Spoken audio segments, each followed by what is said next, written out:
जंगल में रह जयाम आदिवासी जंगल रखवाला रे।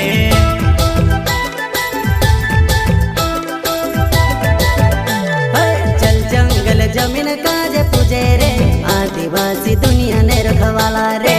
बाप देव खतरी काज पूजे रे आदिवासी सबसे निराला रे।